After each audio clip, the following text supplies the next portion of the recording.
আসসালামু আলাইকুম এভরিওয়ান। আজকের আজ আমি আপনাদেরকে খুব সহজে ঝটপট পুরানো চিতল পিঠা এবং ডিম দিয়ে একটি নাস্তা তৈরি করে দেখাবো।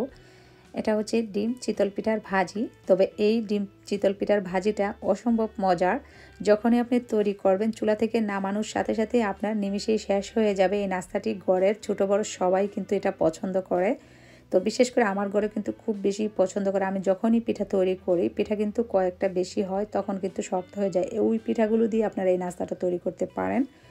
আর অতিথি আপ্যায়নেও কিন্তু এই পিঠার নাস্তাটা কোনো অংশে কম হবে না। যখনই আপনার ঘরে গেস্ট চলে আসবে, কোনো কিছু না থাকলে, শুধু কয়েকটা পিঠা থাকলে আপনি একটি ডিম দিয়ে এইভাবে করে নাস্তাটা তৈরি করে পরিবেশন করতে পারেন। যদি ভালো লাগে ভিডিও শুরুতে একটি লাইক দিয়ে ভিডিওটা দেখা শুরু করুন। এই তো এখানে আমি বেশ কিছু চিতল পিঠা নিয়েছি। এখন এই পিঠাগুলোকে আমি ছোট ছোট করে কেটে নেব। পিঠাগুলো কিন্তু আমার 2-3 দিন হয়ে গিয়েছে, তাই পিঠাগুলো একটু শক্ত হয়ে গেছে। আর সবারই কিন্তু পিঠা যখন বানানো হয়, অল্প করে তো আর বানানো হয় না, খুব বেশি পরিমাণে বানানো হয়, তখনই কিন্তু কিছু পিঠা বেঁচে যায়। চাইলে আপনারা এভাবে করে নাস্তাটা তৈরি করতে পারেন, অসম্ভব মজা। তো আমি নাইফ দিয়ে কিন্তু কিছু পিঠা এখানে আপনাদেরকে দেখাচ্ছি কীভাবে কাটতে হবে। আপনারা চাইলে হাতের সাহায্যে এটাকে টুকরা টুকরা করে ছিঁড়ে নিতে পারেন। তো এখানে এখন আমি নিয়েছি 3টা ডিম। আপনারা চাইলে 2টা ডিমও নিতে পারেন। তো ডিমগুলোকে এখন আমি কাঁটা চামচের সাহায্যে আমি একটু ফেটিয়ে নিচ্ছি। তো ডিমটা আমার ফেটানো হয়েছে। এখন আমি ডিমটাকে ভেজে নেব। আর তার জন্য আমি 2 টেবিল চামচ পরিমাণ তেল দিয়ে দিলাম। আর এখন ডিমটাকে দিয়ে তারপর আমি ডিমটাকে ভেজে নিচ্ছি।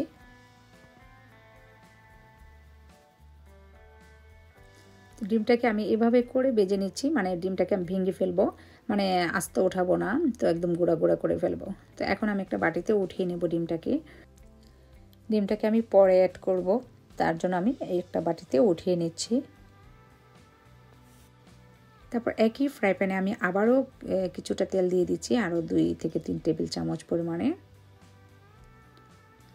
আর সেই সাথে দিয়ে দিচ্ছি আমি এখানে পেঁয়াজ কুচি নিয়েছি, তারপর নিয়েছি আমি কাঁচামরিচ কুচি, আর হচ্ছে ক্যাপসিকাম 2 কালারের আছে।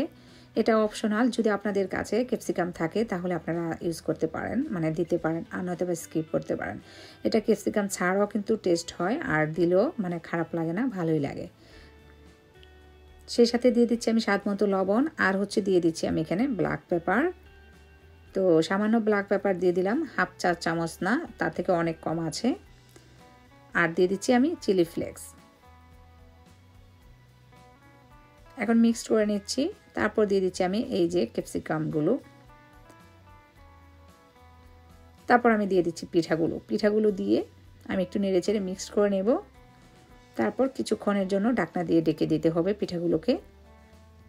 তো ভালোভাবে আর কি মিক্সড করে নিতে হবে, যেন মশলাটা সব পিঠার মধ্যে এইভাবে করে লাগে।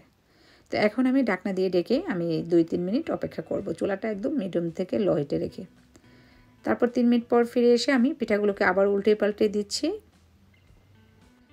এই পর্যায়ে এসে আমি ডিমটাকে অ্যাড করে দিচ্ছি। তারপর ভালোভাবে ডিম দেওয়ার পর মিক্স করে নিতে হবে। তো আবারও আমি ঢাকনা দিয়ে 2 মিনিটের জন্য অপেক্ষা করব। তো 2 মিনিট পর আমি ফিরে আসলাম। তারপর দিয়ে দিচ্ছি আমি সবশেষে এখানে ধনিয়া পাতা কুচি। এই তো আমার কিন্তু পিঠা ভাজি একদম রেডি। মিক্সড করে আমি এখনই নামিয়ে নেব। নামিয়ে তারপর আমি পরিবেশন করব। গরম গরম এই পিঠা ভাজিটা যে কত মজা, আপনারা তৈরি করলে বুঝতে পারবেন। তো পিঠাটাকে এখন নামিয়ে একটা বাটিতে আমি উঠিয়ে নিচ্ছি।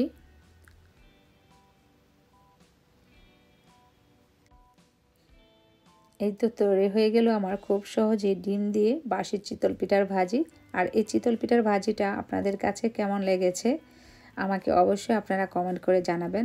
এই পিঠার ভাজিটা কিন্তু অসম্ভব মজা, আপনারা এনি টাইম তৈরি করে খেতে পারবেন। আর চিতল পিঠা খেতে কিন্তু গরম আর শীত লাগে না, সবসময় কিন্তু চিতল পিঠাটা খাওয়া হয় সবারই। আর যখনই ঘরে তৈরি করা হয় তখন কিন্তু কিছু না কিছু পিঠা রয়ে যায়, তখনই আপনারা চাইলে এভাবে করে পিঠার ভাজিটা তৈরি করতে পারেন। অসম্ভব মজা, ছোট বড় সবাই পছন্দ করবে। আমার ঘরে যখনই পিঠা তৈরি করা হয় তখনই কিন্তু আমার বাচ্চারা চায় এভাবে করে পিঠার ভাজিটা তৈরি করার জন্য।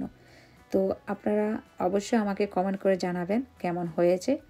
তো সবাই ভালো থাকুন, সুস্থ থাকুন, নিরাপদে থাকুন। আল্লাহ হাফেজ।